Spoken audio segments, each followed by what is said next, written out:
योरोमन अन्योंगाश्मिका। Hello everyone. दोस्तों अब बात करते हैं एपिसोड 6 की। लेकिन उससे पहले अगर आपने इस वेब सीरीज के प्रीवियस एपिसोड्स नहीं देखे तो आप उन्हें देखना मत भूलिएगा, क्योंकि उसके बाद ही आपको ये स्टोरी अच्छे से समझ आएगी। साथ ही अगर आपने अभी तक हमारे चैनल को सब्सक्राइब नहीं किया तो कर लीजिए और नोटिफिकेशन बेल भी ऑन कर लीजिए, जिससे ऐसे ही एक्सप्लेनेशन वीडियोस आपको मिलती रहें। तो लास्ट एपिसोड में हमने देखा कि डॉगबर्ड, राजकुमार, बानरियो, सोहू और योलवुल एक ही कमरे में रहते हैं। तो स्टोरी आगे बढ़ती है। तो सुबह जब बानरियो और सोहू की आंख खुलती है तो वो उठते ही फिर से झगड़ना शुरू कर देते हैं इस बात पर कि कौन किसके पास सो रहा था, और इस वजह से राजकुमार की आंख खुल जाती है और वो उन दोनों पर चिल्लाना शुरू कर देता है, क्योंकि इन दोनों की वजह से उसकी नींद टूट गई होती है और इनकी लड़ाई झगड़े के मजे बाहर खड़े लड़के ले रहे होते हैं। वहीं बाहर खड़ा हान सोंग इन सबको अच्छे से जानता था कि ये सब साथ रहेंगे तो झगड़ा करते ही रहेंगे, इसलिए वो इन सब के लिए परेशान हो रहा होता है। हालांकि हान सोंग मन ही मन इस रूम में सोंग वू के साथ रहने का मन बना रहा होता है, क्योंकि वो सोंग वू को काफी पसंद करता है। लेकिन अभी तक ये पता नहीं चला कि आखिर वो सोंग वू को पसंद करता क्यों है। वहीं अंदर बानरियो तो राजकुमार को मारने ही लगता है। तो ऐसे में वहाँ आकर सोंग वू उसकी धुलाई करना शुरू कर देता है, जिससे चिढ़कर बानरियो उससे कहता है कि तुम हाफ ब्रीड हो तो तुम मेरे से दूर रहो। जिस पर सोंग वू कहता है कि तुम इतने अच्छे परिवार में जन्म लेने के बाद भी इतने कम दिमाग और इतनी छोटी सोच के कैसे हो सकते हो। तो जब इन सब के बीच झगड़ा खत्म नहीं होता तो वहाँ एक ट्रेनिंग ऑफिसर आ जाता है और उन्हें अपने साथ ले जाता है, जहाँ असिस्टेंट ऑफिसर उन्हें वार्निंग देकर छोड़ देता है। और इस झगड़े को देखने के बाद सभी वारोंग वॉरियर्स को रूल बताए जाते हैं, जैसा कि उन्हें क्या क्या करना है और क्या क्या नहीं करना है। स्पेशली ऑफिसर साफ साफ कह देते हैं कि यहाँ कोई ऊंचा नीचा नहीं है, यहाँ तक कि यहाँ सब एक बराबर हैं, तो अपना अपना काम खुद करो। ये सुनकर सबसे पहले राजकुमार की जान निकल जाती है, क्योंकि ये सब उसने पहले कभी नहीं किया होता, जिसमें तबेले की सफाई भी शामिल होती है। तो यहाँ पाहो आता है और राजकुमार की मदद करते हुए कहता है कि मैंने ये कभी नहीं सोचा था कि मैं आपको ये सब करते देखूंगा। लेकिन राजकुमार कहता है कि मेरी छोड़ो और ये बताओ कि तुम आरू पर नजर रख रहे हो कि नहीं।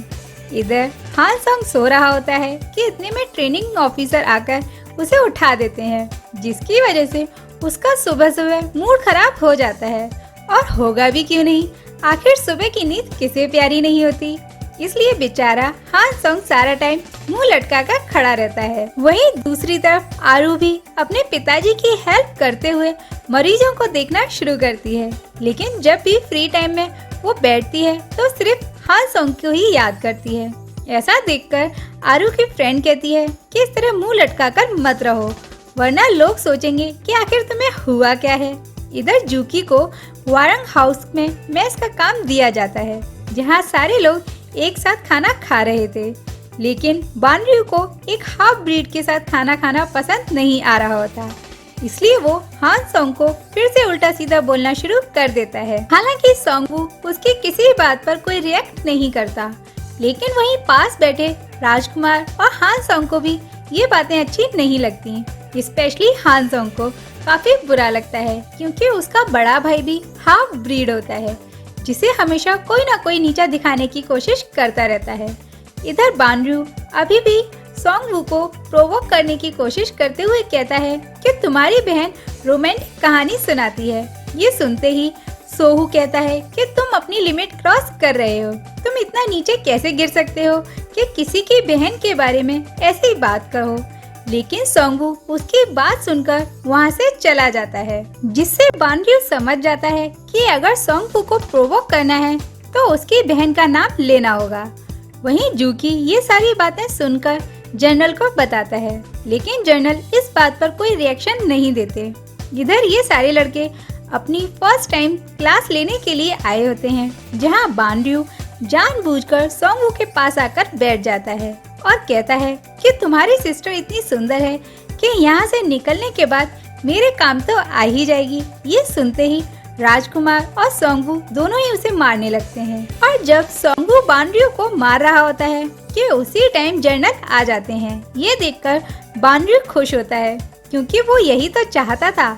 लेकिन जनरल कहते हैं कि इस रूम में जो भी हैं उन सभी को सजा मिलेगी। जिस पर हानसंग कहता है कि मुझे क्यों सजा दे रहे हो, मैंने क्या किया है। इधर आरू अभी भी सोंगवू के ख्यालों में खोई होती है कि इतने में जूकी वहाँ आता है और उससे अपने साथ चलने को कहता है। तो पता चलता है कि जूकी उसे अपने साथ हवारंग हाउस ले जाता है, जहाँ का नजारा देखकर आरू शॉक्ड हो जाती है। जूकी आरू को यहाँ इन सभी लड़कों के ट्रीटमेंट के लिए लाया होता है, जो कि अच्छे से टूटे फूटे होते हैं। लेकिन आरू इन लड़कों का इलाज करने से मना कर देती है क्योंकि वो अभी इतनी एक्सपर्ट नहीं थी। लेकिन जूकी कहता है कि वो उसका आधा कर्ज माफ कर देगा, बस इनका इलाज वो कर दे और बाहर किसी को ना बताए। तो आरू इस बात पर ट्रीटमेंट करने स्टार्ट कर देती है। लेकिन उसे कहीं भी ना ही सोंगवू दिख रहा होता है और ना ही राजकुमार। वहीं दूर खड़ा खड़ा हानसंग आरू को देख रहा होता है। तो योवुल कहता है कि क्या तुम अपना इलाज नहीं कराना चाहते। इधर सोहू बानरयू से कहता है कि हम भले ही अच्छे दोस्त ना हो, लेकिन मैं इतना अच्छे से जानता हूँ कि तुम इस तरह के लड़के नहीं हो कि किसी की बहन के बारे में ऐसी बातें करो, तो तुम ऐसा क्यों कर रहे हो। जिस पर बानरयू कहता है कि मुझे उस सोंगवू से नफरत है, मैं उसे यहाँ से निकालना चाहता हूँ। आगे बानरयू कहता है कि तुम उस नीच को यहाँ से निकालना नहीं चाहते। जिस पर सोहू कहता है कि कोई भी नीच या ऊंच अपने कर्मों से होता है और जिस तरह की बातें तुम कर रहे हो उसे देखकर तो मुझे तुम ही नीच लग रहे हो। इधर हानसंग के हाथ पर चोट लगी होती है तो वो आरू के पास जाता है। तो आरू उसकी चोट देखकर कहती है कि तुम्हारी चोट पर तो टांके लगाने पड़ेंगे। तो हानसंग भारी आवाज करके कहता है तो क्या हुआ, मुझे डर नहीं लगता और दर्द तो बिल्कुल नहीं होता, तुम टांके लगाओ। लेकिन आरू उसके फेस पर डर देख लेती है। तो आरू उसे एक चीज देती है और कहती है कि तुम इसे अपने मुंह में दबा लो, इससे तुम्हें दर्द नहीं होगा। तो हानसंग कहता है कि मुझे इसकी जरूरत नहीं है। जिस पर आरू कहती है कि मैं जानती हूँ तुम बहादुर हो, लेकिन मैं तो कमजोर दिल की हूँ, मैं तुम्हें दर्द सहते नहीं देख सकती क्योंकि तुम मेरे औरा बोनी यानी बड़े भाई जैसे हो। ये सुनकर तो हानसंग का दर्द वैसे ही खत्म हो जाता है क्योंकि एक तो आरू ने उसे बड़ा कहा, दूसरा उसे सोंगवू की तरह बहादुर कहा। और हमारा क्यूट हानसंग यही तो सुनना चाहता था। तो टांके लगाते हुए आरू कहती है कि ये सारे लड़के मुझे घूर क्यों रहे हैं। तो हानसंग कहता है क्योंकि तुम हवारंग हाउस में काफी पॉपुलर हो। इधर जनरल सोंगवू से कहते हैं कि अगर तुम झगड़ा नहीं करते तो तुम्हें सजा नहीं मिलती। जिस पर सोंगवू कहता है कि मैंने कुछ गलत नहीं किया और अगर मैं कोई रिएक्ट नहीं करता तो मैं जिंदगी भर खुद से नजर नहीं मिला पाता, इसलिए मैंने जो किया उसके लिए मैं सजा भुगतने के लिए तैयार हूँ। ये सुनकर जनरल सोंगवू से इम्प्रेस हो जाते हैं, लेकिन नियम तो नियम है जो कि किसी के लिए तोड़े नहीं जा सकते, इसलिए जनरल सोंगवू को सजा देते हैं। इधर राजकुमार आरू से मिलने आता है तो आरू उससे बिना उसका हालचाल पूछे उससे कहती है कि मेरा भाई कहाँ है। तो राजकुमार नाराज होता है और कहता है कि क्या तुम्हें अपने भाई के अलावा और कोई नहीं दिखता। जिसके बाद राजकुमार कहता है कि जब से मैं यहाँ आया हूँ, जब से मैं सो नहीं पा रहा, इसलिए क्या तुम थोड़ी देर मेरे पास बैठोगी। तो आरू उसे ना नहीं कह पाती और राजकुमार सो जाता है। वहीं दूसरी तरफ रानी जनरल से मिलने आती है तो सोहू उन्हें जनरल के रूम तक छोड़कर आता है। तो यहाँ रानी ये जानना चाहती थी कि आखिर राजकुमार ने क्या कहकर जनरल को मनाया हवारंग में शामिल होने के लिए, क्योंकि जनरल को अभी तक ये नहीं पता कि राजकुमारी आने वाले टाइम में राजा बनने वाला है।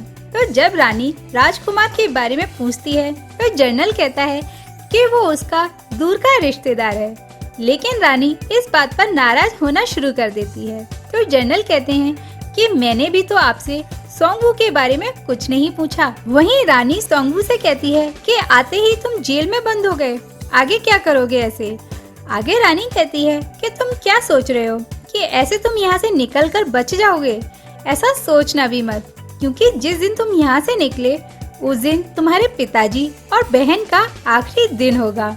इधर आरू की गोद में राजकुमार को सर रखकर सोता हुआ रानी देख लेती है और राजकुमार समझ जाता है कि अब रानी आरू को लेकर कोई न कोई षड्यंत्र रचेगी। वहीं राजकुमार आरू को बताता है कि उसका भाई जेल में बंद है। ये सुनकर आरू सोंगवू के पास भागती है, लेकिन सोंगवू उसे यहाँ आने के लिए डांटता है, जिस पर आरू कहती है कि वो उसकी चोट पर मरहम लगाकर चली जाएगी।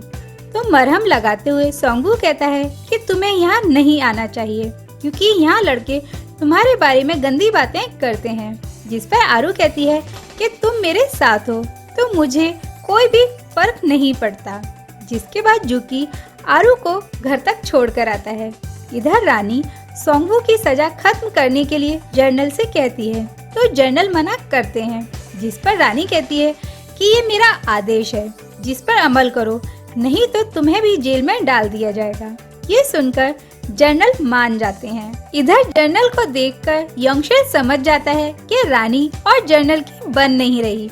इसका फायदा उठाकर यंगशेर कहता है कि आज रात एक एक ड्रिंक हो जाए, जिसके लिए जनरल मना कर देते हैं। जिसके बाद जनरल सोंगवू के पास आते हैं और कहते हैं कि मैं तुम्हें 3 और मौके दूंगा, अगर तुम उनमें फेल हो गए तो तुम्हें यहाँ से जाना होगा।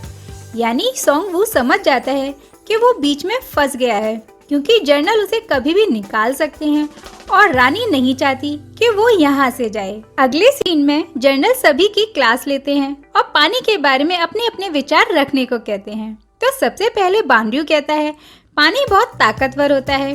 सोहू कहता है पानी बहुत कमजोर होता है। वहीं राजकुमार कहता है कि पानी बहुत हम्बल होता है, क्योंकि वो किसी में भेदभाव नहीं करता। और सोंगवू कहता है पानी बहुत थका हुआ होता है, जो जहाँ रास्ता मिलता है वहीं से जाना शुरू कर देता है, वो अपना खुद रास्ता नहीं बनाता। यानी पानी को हमेशा किसी के ढाल की जरूरत होती है। जिसके बाद जनरल सभी से कहते हैं कि तुम सबका टेस्ट होगा, जिसमें तुमको बताना है कि एक राजा और पानी में क्या कंपैरिजन किया जा सकता है। जिससे राजकुमार बहुत परेशान हो जाता है और ये बात जुकी आरू को बताता है। तो आरू कहती है कि सोंगवू को तो पढ़ना आता ही नहीं, वो क्या करेगा अब। इधर सोंगवू के एडॉप्टिव फादर आजी के पास आते हैं और कहते हैं सोंगवू तुम्हारे पास मदद के लिए आया था, लेकिन तुमने तो उसे वारंग हाउस ही पहुंचा दिया। और यहाँ इनकी बातों से पता चलता है कि वो सोंगवू के बारे में कुछ जानते हैं, जो अभी हमें पता नहीं चला है। इधर आरू सोंगवू की मदद करने के लिए जाने का फैसला करती है और सोंगवू के पास पहुंच जाती है। जिस पर सोंगवू उससे कहता है कि मैंने तुमसे यहाँ आने के लिए मना किया था, तो भी तुम यहाँ आ गई। जिस पर आरू कहती है कि मैं तो तुम्हारी मदद करने आई थी। और ये दोनों खूब अच्छे से पढ़ाई करते हैं, साथ ही मस्ती भी करते हैं। और ये देखकर राजकुमार काफी सैड हो जाता है। वहीं रात को रानी राजकुमार से मिलने आती है और कहती है कि तुम मुझे इतना मजबूर मत करो कि मुझे ये सोचना पड़े कि मैं तुम्हें राजा बनाऊं या नहीं। वहीं अगले दिन आरू सोंगवू के लिए किताब ढूंढ रही होती है, तो राजकुमार आता है और आरू से कहता है कि तुम अभी भी मेरी कर्जदार हो। तो आरू कहती है हाँ हाँ मुझे याद है, पर मेरे पास अभी पैसे नहीं है। तो राजकुमार कहता है कि तुम मुझे पैसे के बदले मेरी पढ़ने में मदद करो, जिसके लिए आरू तैयार हो जाती है। इधर जनरल भी मन ही मन सोंगवू को पसंद करने लग जाते हैं, हालांकि वो इस बात को जाहिर नहीं करते। वहीं दूसरी तरफ आरू आकर पीछे से सोंगवू को परेशान करती है, लेकिन वो सोंगवू नहीं बल्कि राजकुमार होता है। तो आरू कहती है माफ करना, मुझे लगा सोंगवू है। जिस पर राजकुमार कहता है तुम सोंगवू के सिवा कुछ और बात नहीं कर सकती।